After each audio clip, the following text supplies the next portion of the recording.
Buenos días a todos, de verdad, de corazón. Es un reto para mí y un honor hablar después de Elvira. Pero bueno, voy a tratar de transmitirles con brevedad y claridad algunas ideas sobre el tema de mi comunicación, la edad para contraer matrimonio y sus implicaciones personales y patrimoniales. Comenzaremos pues una pequeña introducción. Peligro, el que empieza diciendo esto es que va a tardar mucho. No, les prometo que no será verdad. Y en un panorama tanto internacional como español, pues hacer una referencia histórica a la figura también del matrimonio, para después terminar con esa eficacia personal y patrimonial. Todos ustedes se dan cuenta en que estamos en un contexto de promoción del menor mayor, es decir, que tiene entre 14 y 18 años, y eso, pues, no solamente a nivel legislativo. La Ley Orgánica de Protección del Menor dice que debe guardarse un equilibrio entre el ejercicio de los derechos, en potencia se puede ser titular pero no ejercerlos, y la protección necesaria. Estaba buscando un cuadro de edades, en fin, que ustedes conocerán por la teoría, pero acabo de encontrar el mejor ejemplo para que vean lo próxima que está el derecho a la realidad. He encontrado tirado en el suelo este anuncio que tiene que ver con esa capacidad que tienen los jóvenes. Hazte donante de óvulos si eres mayor de 18 años y menor de 30. Bueno, pues esto ya nos indica que se exige un mínimo de capacidad, en este caso de edad de los 18. Vamos en el matrimonio a encuadrarlo en un marco, ¿verdad? Si se puede otorgar testamentos desde los 14 años, trabajar desde los 16, incluso administrar el fruto de ese trabajo. No vamos a decir nada del asunto del consentimiento de la joven embarazada para abortar y la polémica sobre si los padres deben autorizar esto o nada, pero evidentemente sí que se pone de manifiesto, incluso por representantes de ONG, que es una incoherencia que alguien que no puede votar, que no puede hacerse ni siquiera un piercing, ni manejar grandes cantidades de dinero, pues pueda casarse, ¿verdad? El Código Civil español establece en el artículo 162 que no estarán representados los menores en los actos relativos a los derechos de la personalidad y otros que, de acuerdo con las leyes y sus condiciones de madurez, puedan realizar por sí mismos. Y yo creo que el matrimonio sería un buen ejemplo, como vamos a ver. No me voy a entretener mucho en las declaraciones internacionales sobre el problema de los matrimonios infantiles y forzados. Tenemos textos a nivel universal de las Naciones Unidas, de la propia UNICEF, quizá en una pirámide de lo más general a lo más concreto ya encontraríamos este organismo específico para niños y la Convención del Niño. Las siglas de CIEC, que les sonará raro, tienen que ver precisamente con la Conferencia Internacional del Estado Civil. El matrimonio va a afectar al Estado Civil. Y no puedo tampoco omitir y lo voy a hacer con un esfuerzo de selección, porque me voy a limitar a leer el artículo 16 de la Declaración Originaria de Derechos Humanos del 48, en lo que nos importa a nosotros, ¿verdad? Los hombres y las mujeres, a partir de la edad núbil, tienen derecho sin restricción alguna, por motivos de raza, nacionalidad o religión, y les recuerdo que esto está siendo motivo de prensa, de información de prensa todos los días, en la India, en los países islámicos, ¿por qué no también en Europa? Las autoridades rumanas separando a gitanos de 12 años cuyos padres los han casado, por no decir ellos, para obtener una dote. Pues les digo que tienen derecho a casarse y a fundar una familia. No es lo mismo, puede ser compatible, pero también hay otras formas de fundar una familia diferentes al matrimonio. Y disfrutarán de iguales derechos, y esto es curioso, no solamente en el momento de casarse, sino durante ese estado civil que genera el matrimonio, acto y vínculo, recuérdenlo. Y en caso de disolución del matrimonio, solo mediante el libre y pleno consentimiento, atención, matrimonios de menores, matrimonios sin capacidad, sin aptitud suficiente para entender y querer, de los futuros esposos podrá contraerse el matrimonio. Y ya para rematar este artículo, se dice que la familia es el elemento natural y fundamental de la sociedad y tiene derecho a la protección de la sociedad y del Estado. Bueno, pues sin entretenerme, como les decía, enumero simplemente algunas convenciones ya más específicas sobre esta cuestión: la edad mínima para contraer matrimonio y el registro de matrimonios, en el 62, por ejemplo, donde se dice que no podrán contraer matrimonio aquellas personas que no hayan cumplido una edad determinada, salvo por razones justificadas y del propio interés de los contrayentes. Pero lo que ocurre es que una cosa son las declaraciones programáticas y otras las realidades. Efectivamente, a pesar de que en algunos países se prohíba esto explícitamente, los tratados internacionales han hecho algo, y es que, como sus destinatarios naturales son los estados, estos se han visto condicionados a legislar sobre el sistema matrimonial y a incorporar esos pronunciamientos. Y a España la han tirado de las orejas. Tenía una edad para contraer matrimonio muy bajita, ha habido que subirla. Subsisten al lado de estas leyes costumbres, antiguas leyes y prácticas que son las que mantienen en vigor la frecuencia de los matrimonios infantiles y de los esponsales entre jóvenes, con discriminaciones de sexo, no digamos para nada que la mujer a todas las edades, incluso emancipada, necesita un tutor, un representante legal para prestar su consentimiento en los matrimonios en algunos países. Desde luego esto supone una franca violación de los derechos humanos y especialmente del niño. La UNICEF tiene un estudio en el que ve como, sobre todo en el sureste asiático y en África, casi la mitad, más de una tercera parte, de las mujeres casadas, de las mujeres entre 20 y 24 años, están casadas desde los 18 o viven incluso en pareja desde antes. Y esto es un círculo vicioso, porque trata de ser una salida a la pobreza, pero la entrampa todavía más a las familias en esa miseria. ¿Por qué? Porque la mujer casada, la joven casada por debajo de determinada edad, se aísla de su entorno, desconecta el sistema educativo y es francamente carne de cañón, perdónenme la expresión, para los malos tratos, aparte de que ya fisiológicamente quedar embarazada y parir con edades tan bajas es un alto riesgo, sobre todo en países donde no tienen una asistencia que sería la deseable. Soluciones. Pues tenemos, por lo menos sobre el papel, las medidas legales, incluso penales, las administrativas, registros de matrimonios que se celebren ante autoridades competentes y las medidas también sociales y educativas. Por dirigirnos hacia nuestro ámbito, pues podríamos citar la Carta Europea o la Convención de Igualdad de Oportunidades entre Hombres y Mujeres, pero como les decía, centrándonos en el Estado civil, es esta Comisión Internacional la que establece que se debe celebrar el matrimonio a una edad que haga presumir que se ha alcanzado un estado suficiente de madurez física e intelectual, ya no solamente sexual, también mental, y se recomienda que no sea inferior a los 15 años. Por otra parte, el consentimiento de la autoridad parental de los padres puede ser sustituido, en caso de que sea negativa, sobre todo injustificada, por una decisión judicial, ¿verdad? Todo ello en interés del menor. O sea, estos dos puntos, edad mínima y autoridad judicial. ¿Qué tenemos? Pues tenemos que, francamente, en estos países en desarrollo no es que las niñas jóvenes quieran casarse, lo hacen por motivos, los padres, presionadas por los padres, motivos religiosos, culturales y, lo que es más triste, económicos. Pero cuidado, porque aquí hay que guardar un equilibrio. Por una parte, proteger al menor, pero por otra, también respetar la libertad de pensamiento religiosa, su vida, su cultura.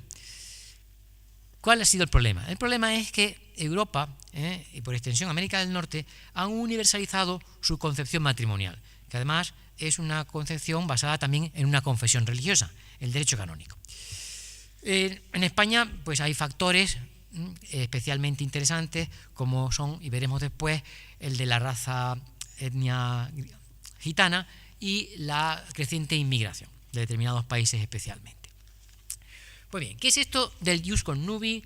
Si se reconoce en España, qué naturaleza tiene y qué otras opciones.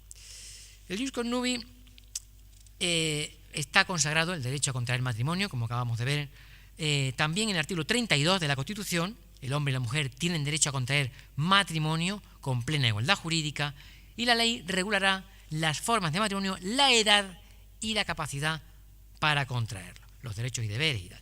Esto se encuentra precisamente en el famoso capítulo segundo, pero sección segunda. Eso va a hacer que la protección constitucional sea diferente, como ustedes ya saben, a la de la sección primera. No obstante, tiene su protección. En el artículo 39 se establece la protección familiar y de los poderes públicos, de los hijos por los padres y también de los niños en general, y las garantías en el artículo 53. Pues bien, que el jus connubii, como derecho natural, como derecho constitucional, consiste en un derecho o en una libertad a contraer o no matrimonio, a escoger a la persona con quien se contrae. Es un derecho relacional, un derecho recíproco. Otra cosa es que la otra parte también tiene que estar de acuerdo en casarse contigo, ¿no? Pero en principio es un derecho que está consagrado constitucionalmente, que tiene esa vertiente de acto consensual que genera después un vínculo, un Estado, con esa doble faceta de capacidad jurídica a todas las personas y después capacidad de obrar a las que puedan ejercerlo. Desde luego no es el matrimonio, ni vamos a entrar ahora en si homosexual o heterosexual, la única vía. Recordemos las parejas de hecho. Pero es que ocurre que las parejas de hecho, por lo menos aquellas que no son simplemente de hecho, que no son meras relaciones afectivas sin ningún reflejo, sin ninguna inscripción, para las parejas que se llaman estables, parejas estables no casadas, que son las inscritas, pues también hace falta una cierta edad. La ley canaria dice que no podrán estar en pareja de hecho las personas no emancipadas, y la ley catalana los mayores de edad. Esto quiere decir que, ojo, con arrejuntarse sin inscribirse, porque podríamos tener efectos indeseados. Por ejemplo, a efectos de reagrupación familiar, se ha conseguido con el tiempo que se asimile las parejas estables inscritas a los matrimonios de siempre, pero podría no ocurrir con las parejas simplemente de hecho.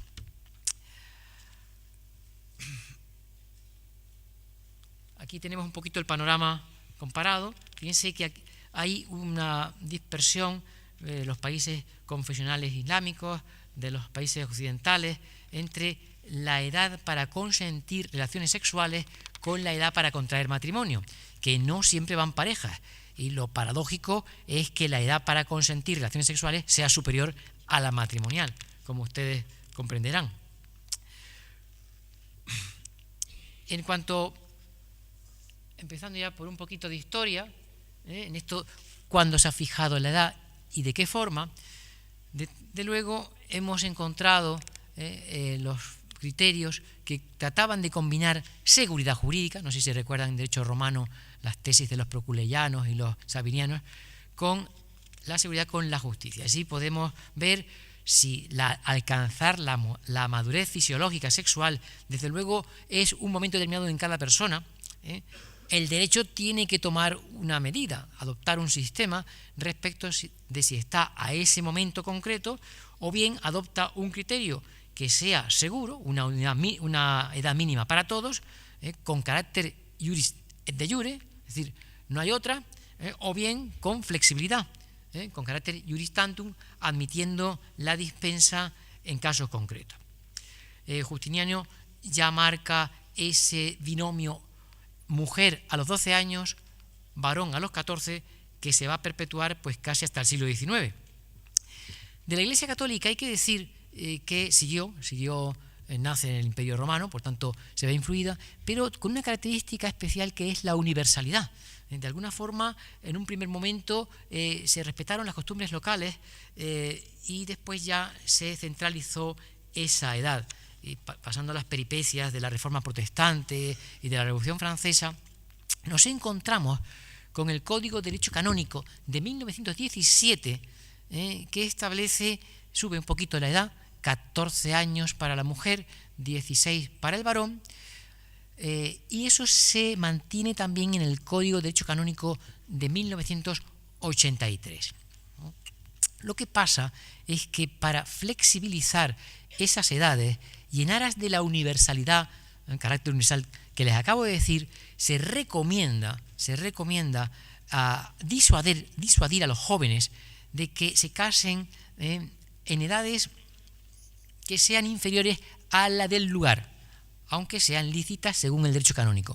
Por eso las conferencias episcopales fueron autorizadas a fijar una edad que de licitud, no de validez, sino de licitud del matrimonio, y para coordinarse con la legislación civil se procuró que fuera esta edad de licitud, no de validez, repito, la de la mayoría de edad civil, que también, recuerden ustedes, ha ido disminuyendo desde los 25 años en las partidas, pasando por los 23, después a los 21 en el 1972 y por fin a los 18. Pues bien, es esta edad que tenemos, procedente de Justiniano, de 12-14, la que pasa a la legislación civil, la que pasa al derecho civil español en la ley de matrimonio civil de 1870, 12-14, y la que se mantiene en el Código Civil de 1889, para después irse elevando, como vamos a ver. Por tanto, lo dejamos aquí para hacer un lapsus, un intervalo respecto de algo que ha sido un verdadero fenómeno, extinguido ya por fortuna, pero que tuvo mucho juego, y es la licencia paternal. Y digo paternal y no parental porque no es de los padres, es del padre. Decía Federico de Castro, y Bravo, que es para nosotros uno de los padres de la asignatura, que desde la ciencia del derecho no hay ningún desdoro, no hay ningún perjuicio, ninguna vergüenza para el derecho civil, en la ciencia del derecho civil, si se considera más exacta, más conveniente y justa una regla del derecho tradicional canónico, adoptarla. Y lo cierto es que no sé qué edad tendrán ustedes en el derecho canónico, que ya no es asignatura de la licenciatura o del grado, pero el Concilio de Trento, ¿qué piensan ustedes que fue? ¿Algo muy carca? ¿Algo muy revolucionario? ¿Saben ustedes si exigía la licencia a los padres para que se casaran los hijos? ¿Aventura alguien una respuesta? ¿Creen? Pues por la época parece pensar que, bueno, padres, madres, abuelos, todo el mundo tenía que consentir, y además que con carácter de validez, para que se pudiera casar no ya los menores, sino hasta los mayores que no fueran ya muy adultos. Pues paradójicamente y por razones históricas, el derecho canónico ya se decía, bueno, desde tiempos de Santo Tomás, sí, considera que los hijos deben obedecer a los padres, nadie lo va a discutir, el Código Civil lo reconoce, pero que los hijos no son propiedad del padre, que no son siervos, sino libres, que tienen personalidad propia, lo ha recogido después el Código Civil, diciendo que los padres deben respetar la personalidad del hijo, dignos de respeto, libres para elegir el voto religioso o para el estado matrimonial. De manera que, fíjense lo que les digo, que el Concilio de Trento establecía que se penará con excomunión, pero ipso facto, a los que de algún modo violenten, directa o indirectamente, a otros para dejar de contraer matrimonio con toda libertad. O sea que fíjense la paradoja de libertad de los cónyuges. Se entiende también que menores de edad, civiles, siempre que tuvieran pubertad, porque lo que le interesa a la Iglesia Católica es que en ese momento es que haya párroco, que no haya clandestinidad como lo había habido antes del Concilio de Trento, no que los padres presten su consentimiento, no. Otra paradoja. Pensarán ustedes que, bueno, esto era una situación medieval, que con el liberalismo, hombre, libertad para todos. Pues no, señor, ni siquiera el Estado revolucionario francés, en la época de la Revolución Francesa, fueron revolucionarios en esto.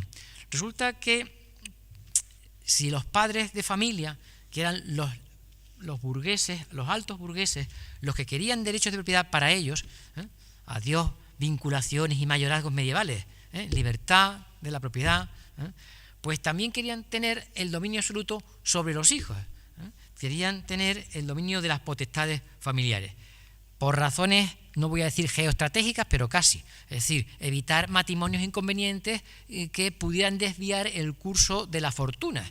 Entonces, pues, qué mejor que prohibir a los hijos con carácter de nulidad incluso el matrimonio, y con sanciones, con desheredación, no es que fueran menos consejos en contrario.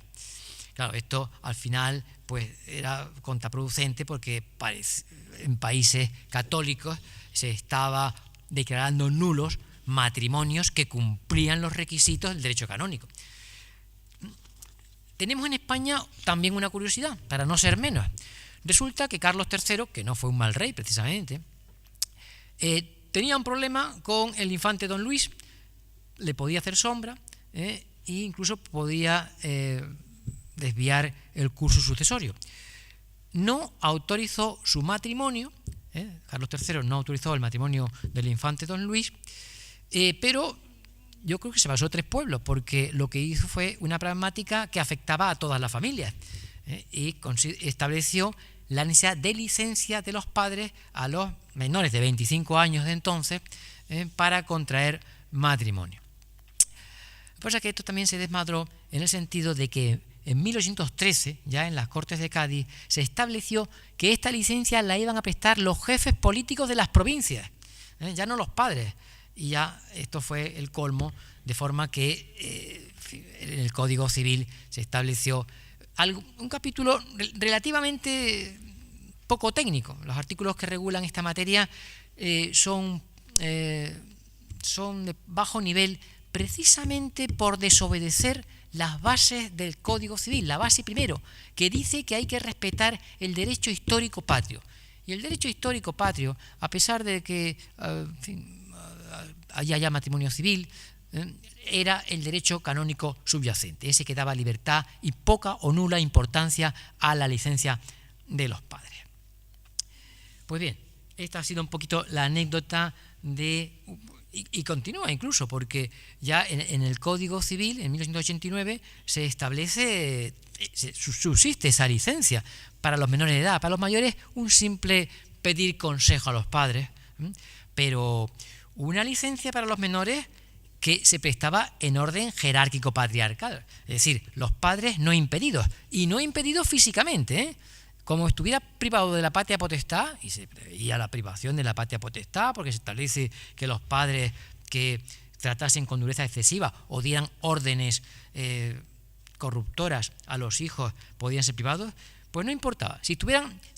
Aunque estuvieran privados de patria potestad, podían denegar esta licencia, podían denegarla sin indicar motivo, podían denegarla indicando un motivo injustificado y hasta cierto punto sin posibilidad de ir de recurso judicial. O sea que entrampaban bastante a los jóvenes que se quisieran casar contra esta licencia.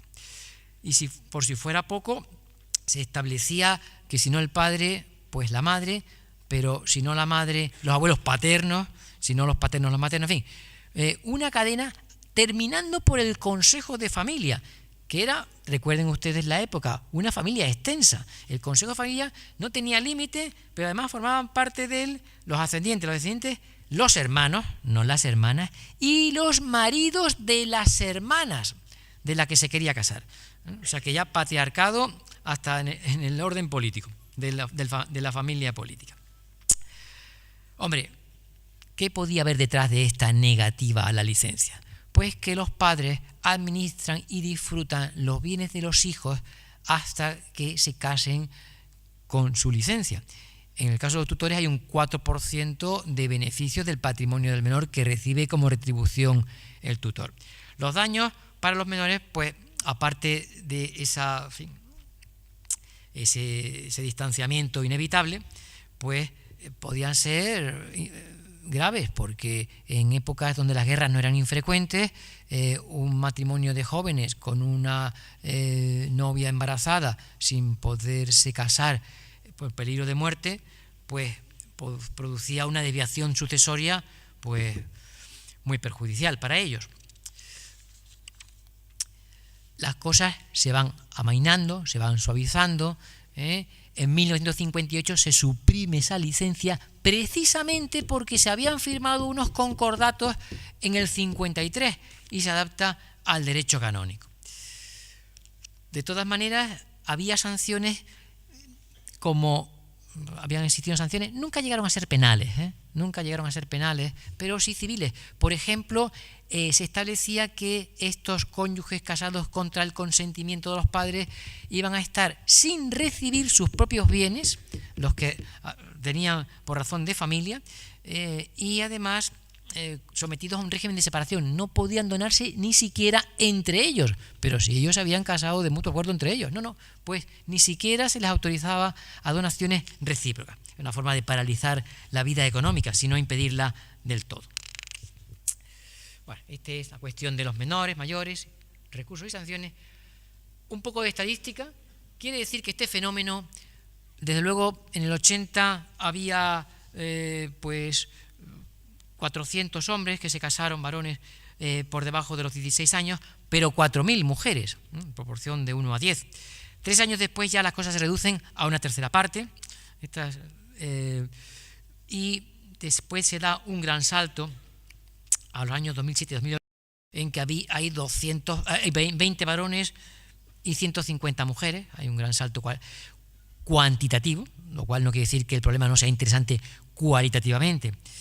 La edad media de matrimonio pues ha ido desde los 25 años en el 80 a los 30 en el 2012. Aquí tenemos algunas cifras que ya les digo que son simbólicas. Las ciencias que pueden ayudar. A mí me comentaron cuando llamé al Instituto Nacional de Estadística, porque les tengo que confesar que yo y el Excel no estamos precisamente hechos para casarnos, pero bueno, me ayudaron muy amablemente y me dijeron que no hacían estadísticas donde se reflejara pues dos cosas que a mí me interesaban, que eran las confesiones religiosas y las etnias para esta materia. O sea, que he oído declaraciones del secretario gitano, donde dicen que es que realmente no se sabe exactamente cuándo gitanos, porque no siempre acceden al registro civil, se han casado por debajo de esas edades. Y para los aficionados a la antropología, a la sociología y a la psicología, aquí tienen un caso. A ver, estoy efectivamente, sí.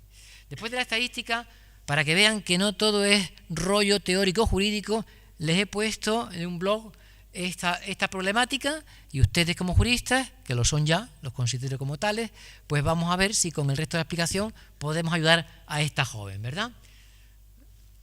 Dice que tiene 15 años y su novio 18, que se ha quedado embarazada, problemas familiares, alejamiento del padre, posibilidad de aborto.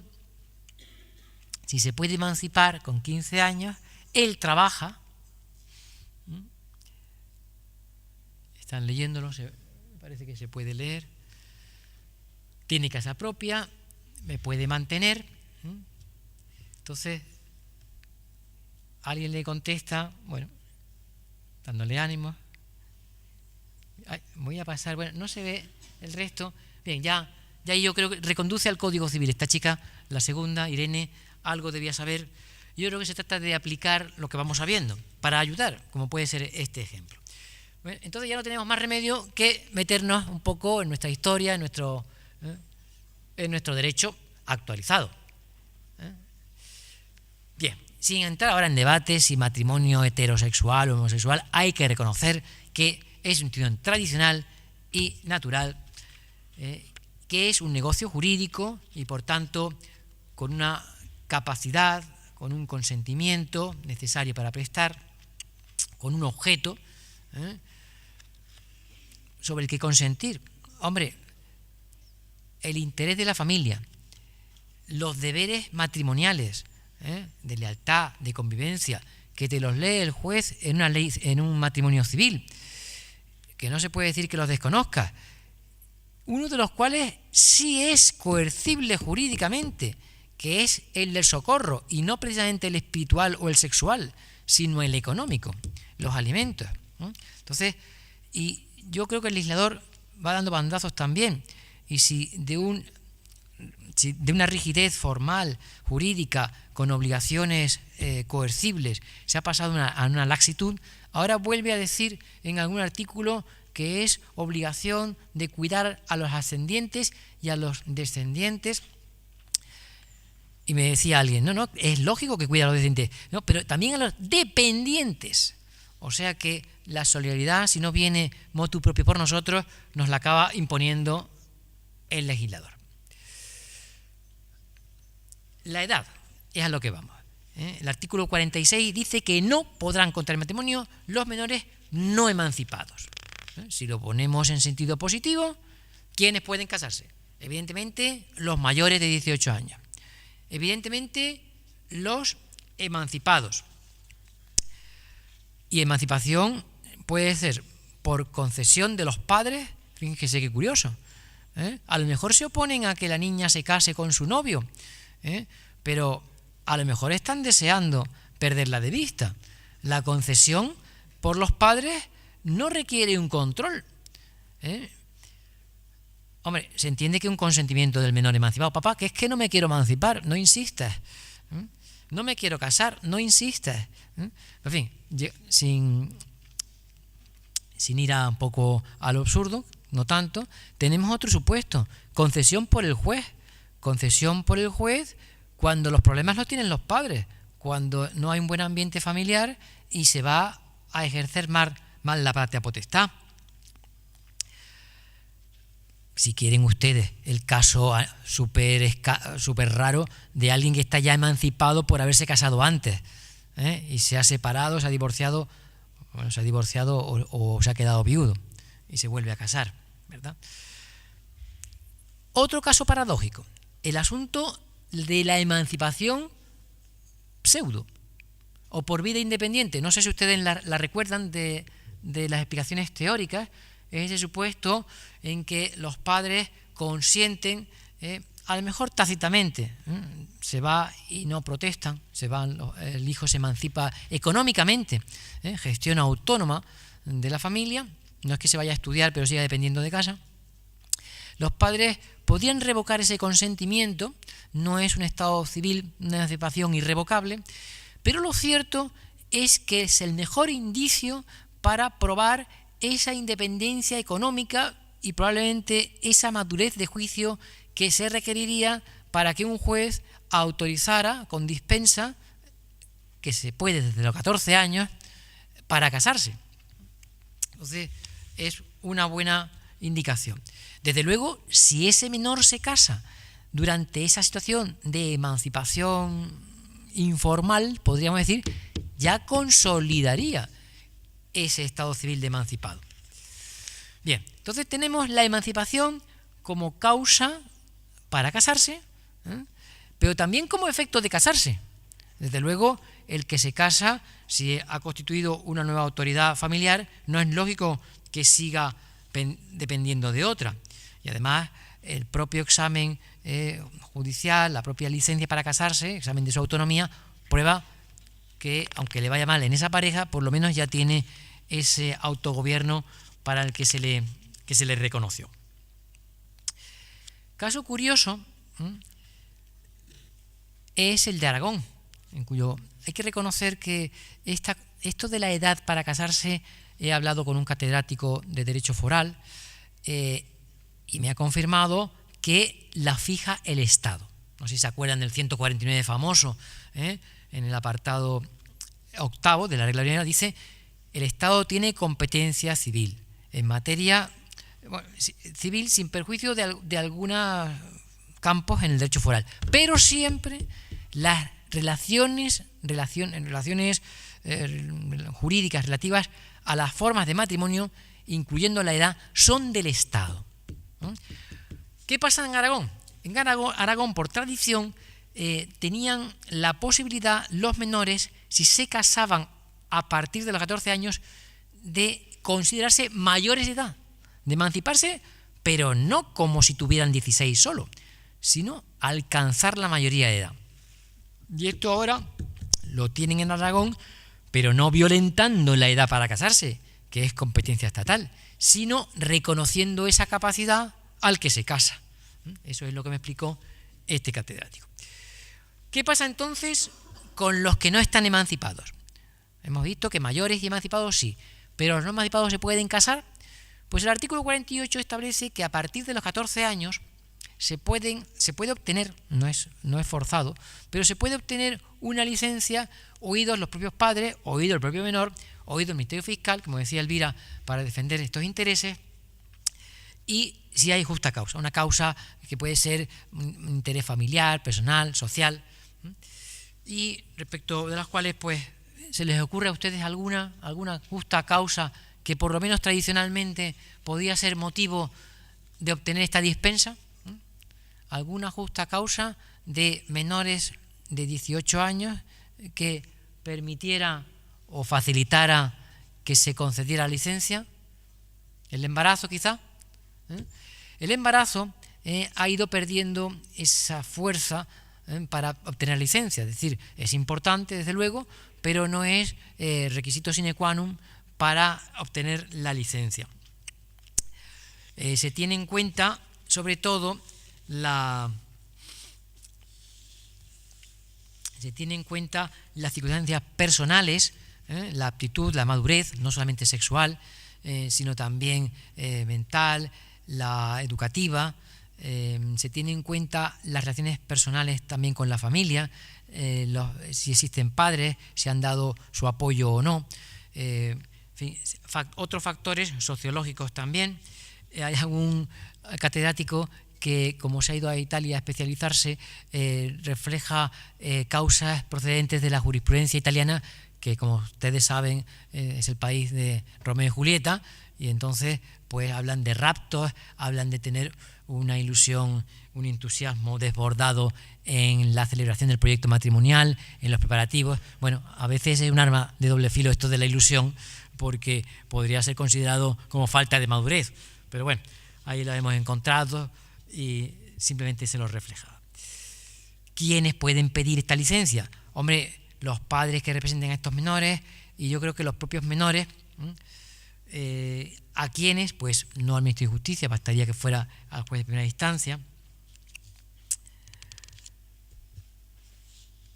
Visto entonces la dispensa, las justas causas y los sujetos, veríamos este círculo vicioso. Si tienes licencia, te puedes casar y obtienes la emancipación, pero si estás emancipado, aunque sea sin licencia, te puedes casar. ¿Qué pasa si un matrimonio se celebra sin dispensa civil? Recordemos, pues se puede obtener después, si se han casado sin licencia después de los 14 años, se puede obtener después, a posteriori. Si no se ha obtenido la licencia ni siquiera después, se puede convalidar este matrimonio, si ha habido convivencia, y desde luego, si se anula el matrimonio, porque aunque haya convivencia se impugna y se consigue esa nulidad, tenemos la figura del matrimonio putativo. Suena fatal, pero significa simplemente que los que han contraído ese matrimonio de buena fe y como consecuencia de él han obtenido la nacionalidad, ojo, no vamos a entrar en los matrimonios simulados para este objetivo, pero sí que se puede obtener la emancipación habiéndose casado de buena fe. No van a perder ese estado civil, no se va para atrás. Lo mismo respecto de los hijos. Precisamente les decía que no vamos a entrar en las cuestiones de matrimonios de menores de otros estados. Normalmente se puede decir, sin embargo, que la Dirección General de Registros acepta la inscripción en el registro español de matrimonios celebrados fuera por menores con 14 años ya, no por debajo de los 14 años. Sí, porque alegaría en ese caso la excepción de orden público, como ustedes saben. También sería el lugar quizás de hacer una tabla de las mayorías de edades para casarse en otros países. Aquí tengo, por ejemplo, en el Código alemán, no por debajo de los 18 años, sin embargo, el juez de familia, cumplidos los 16 años, si te casas con un mayor de edad, te puede dispensar. Ojo con eso, porque no se trata de un matrimonio de dos menores. Que si los padres se oponen por razón plausible, se puede ir al juzgado. Habrá que entrar cuando es plausible y cuando no. En Japón te puedes casar, parece que la mayoría de edad está en 20 años, pero te puedes casar desde los 18 ellos, desde los 16 ellas, con licencia que se obtiene por los padres. Aquí no se habla de juez, esto de la familia en Japón debe tener mucha importancia, pero afortunadamente basta que la madre sea uno de los progenitores por lo menos, porque basta con uno, aunque haya desacuerdo, basta con uno de los consentientes. Bueno, pues como les digo, reconduciéndonos ahora a la realidad, a nuestro derecho español, el asunto de problemas de orden público, de menores que realmente están en desamparo, como me confirmaba Solsoles Bartolomé, de una ONG. Al final lo que importa es proteger a los menores y no que se lucren los mayores. Entramos entonces, aquí hay falta, en los efectos personales, que es el título que por algún motivo, y los efectos patrimoniales. Efectos personales. Antes de entrar directamente en el asunto de estos efectos de los matrimonios de menores no emancipados o emancipados a posteriori, hay artículos del Código que podrían evitar llegar a esta situación del matrimonio si es que se ha elegido como vía de escape. Por ejemplo, en el Código Civil se establece que los padres deben pedir autorización judicial si quieren vender bienes de los hijos. Pero si ese hijo tiene 16 años y va al notario con el padre, no hace falta casarse, no hace falta emanciparse para prestar el consentimiento que es aceptado por el notario. Matrimonios de menores que tienen hijos. Pues aquí tenemos dos cuestiones. El reconocimiento de esos hijos, el reconocimiento por esos menores requiere aprobación judicial. Un menor puede reconocer a alguien que no sea efectivamente su hijo, sabe Dios por qué motivos. O sea que, ojo, reconocimiento por menores, juez. Pero también puede ocurrir que se reconozca a un menor. En estos casos hace falta el consentimiento del representante legal de ese menor, que puede ser, por ejemplo, un centro de acogida, o autorización judicial, salvo que ese reconocimiento se haga, estamos en el artículo 121, 124, porque quiera centrarse, yo no soy amigo de las cifras ni de los números de los artículos, sino de las ideas. Reconocimiento, en el primer caso, por menores, en el segundo, a menores. Claro, si los padres no casados de ese menor lo reconocen en testamento en un momento próximo al nacimiento, pues parece que, sobre todo si tienen posesión de Estado, si esos dos padres no casados viven juntos, parece que no hace falta juez. Hay más indicios de que ese niño, ese recién nacido, sea hijo suyo realmente. Pero tenemos otro problema, y es menores que son padres, que no están casados, por eso no están emancipados, y que necesitan, para ellos mismos no han salido del todo de la esfera de sus padres, de los que serían abuelos, necesitan el respaldo de los abuelos de ese niño, de ese hijo, para ejercer sobre ese nieto, sobre ese niño recién nacido, la patria potestad. No es una delegación, no delegan esos jóvenes que quieren ir a trabajar o a divertirse en los abuelos, sino que es un respaldo de asistencia jurídica. Y ya vamos a pasar, me tienen que perdonar el organizador, no he considerado el tiempo, me faltan 5 minutos, pasamos enseguida a los efectos patrimoniales. 2 jóvenes se casan, uno de ellos es mayor de edad. Para vender bienes que sean comunes va a hacer falta solo el consentimiento del mayor y del menor. No va a hacer falta el respaldo, el consentimiento, vamos a decir la asistencia, de los padres del menor. ¿Manipulación por el cónyuge mayor? Posiblemente. ¿Peor que la manipulación por los padres? Quizá. Entonces tenemos este caso de disposición de bienes comunes. Por eso quizá el artículo siguiente, las capitulaciones matrimoniales de los menores no emancipados, pero que pudieran casarse con arreglo a la ley,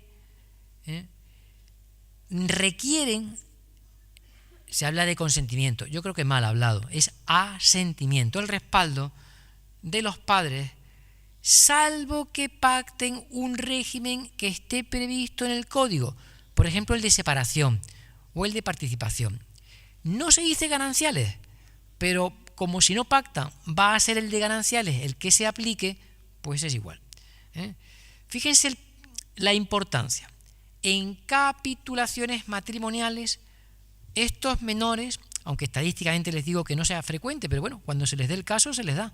Y ese sí es importante, si les toca a ustedes. Pueden establecer en capitulaciones cualquier disposición por razón del matrimonio.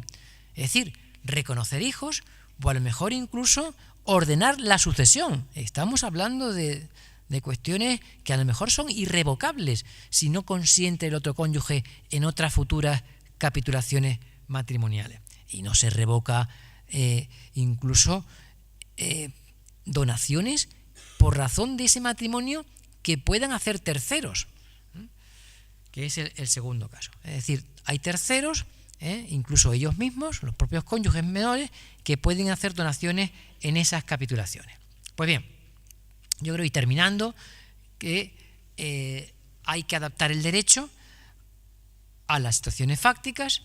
Aquí tenemos el proyecto de jurisdicción voluntaria al que ya se ha referido ponentes anteriores, que suprime la referencia a la dispensa del impedimento de edad. Esto de los 14 años, con licencia judicial, si hay motivo justificado, se ha suprimido porque se ha suprimido el problema, por lo menos la causa, que era este matrimonio por debajo de los 18 años.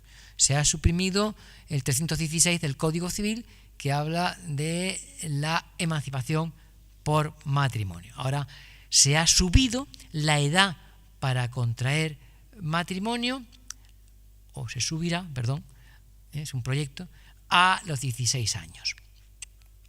Lo que sí es derecho vigente, derecho positivo, es la reforma del Código Penal, en donde se ha reconocido como delito el matrimonio forzado y se ha elevado la edad para consentimiento sexual, recuerden, el de tener relaciones con un menor, porque si estas relaciones las tienen menores entre sí, como es lógico, no está penado, se ha elevado la edad para el consentimiento sexual a 16 años y en determinadas circunstancias pues hay circunstancias atenuantes y agravantes. Y para terminar, alguna conclusión. A mí se me ocurre, después de haber examinado someramente esta materia, que el derecho es un sistema y que si el legislador toca una pieza, eso va a repercutir en las demás. Podemos estar peleándonos por subir y bajar la edad del matrimonio, pero teníamos que ser coherentes con subir o bajar la edad para las parejas de hecho o para la procreación asistida. que es en ambos casos de 18 años. Y el asunto de la intervención, que debe ser mínima en derecho penal, pero yo creo que máxima y preventiva en derecho civil. Pues muchas gracias. Yo quería, para terminar, que las bodas gitanas, terminaban bien, con garantías de edad, llegaban bien, y como les digo, pues muchas gracias por su atención.